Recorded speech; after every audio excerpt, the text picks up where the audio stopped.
On parle de vos poumons ce soir dans Santé Bonheur, le cancer du poumon notamment, avec les pneumologues qui ont tenu leur congrès. C'est ça, Pierre-Jérôme, c'était à Lille en fin de semaine dernière. Et sur le plateau, un de ses organisateurs, Jean-Pierre Grignet, vous êtes chef de service de pneumologie à l'hôpital de Denain. Oui. Donc c'est le 17e congrès qui vient de se tenir des pneumologues de langue française. Et c'est l'occasion de revenir un petit peu sur les pathologies dans la région. On a une cartographie des pathologies régionales.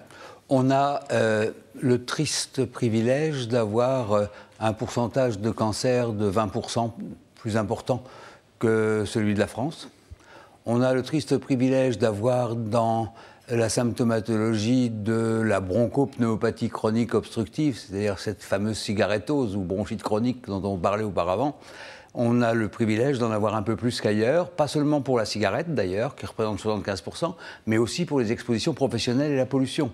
Chez les mineurs de charbon, chez les gens qui sont en contact de l'amiante, mais aussi dans la pollution intérieure, parce que c'est une région qui est socialement un peu plus en difficulté qu'ailleurs, et on a donc un peu moins de conditions valables, je vais dire, de vie dans le Nord-Pas-de-Calais, avec un climat difficile. Sur cette pathologie-là, la dernière, on voit que l'État et la région met aujourd'hui beaucoup de moyens, et c'est une des priorités régionales. Pourquoi pourquoi plus que le cancer, par exemple? Je crois qu'on doit féliciter l'Agence régionale de santé, l'ARS, d'avoir pris à bras-le-corps ce problème de la bronchopathie chronique obstructive, car c'est un véritable problème de santé publique. Les gens souffrent beaucoup, ça dure très longtemps, c'est une maladie chronique.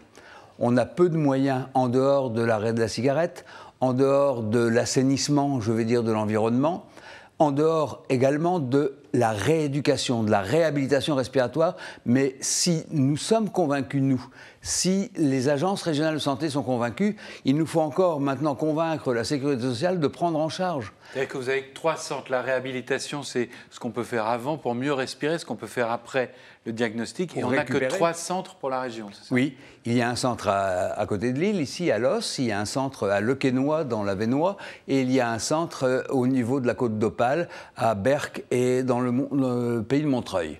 Ces 3 centres ne sont pas suffisants, mais c'est déjà quelque chose d'important. Et en plus, il y a des équipes de kinésithérapeutes qui peuvent prendre le relais. Et on commence à voir même des possibilités de réhabilitation à domicile par certains prestataires, et qui sont à évaluer, bien sûr, mais qui peuvent être quand même également un débouché indiscutable. Vous disiez que cette pathologie, elle vient du passé industriel, de la pollution de la région. Elle vient aussi beaucoup de la cigarette.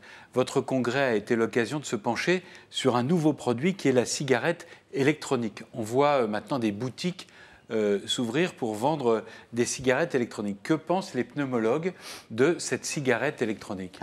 Les pneumologues ont un certain esprit de réserve, parce qu'on n'a pas encore la preuve formelle. On a la chance d'avoir, au niveau de la société européenne, un panel d'experts qui sont en train d'étudier les risques toxiques de cette cigarette électronique, l'effet des différents gaz qui sont dedans, leur toxicité, parce qu'il ne faut pas remplacer un mal par un mal. Il ne faut pas ramener une addiction à l'encontre d'une autre addiction. Je crois que c'est très important. Et deuxième point qui me paraît encore plus essentiel, c'est que cette cigarette électronique, elle n'a pas fait sa preuve qu'elle va nous aider à faire en sorte que les gens arrêtent de fumer.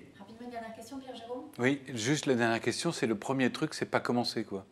C'est la meilleure des solutions, parce qu'on sait qu'on est tellement accro après à la cigarette et que c'est tellement difficile d'arrêter que la meilleure solution, c'est d'essayer de ne jamais y toucher.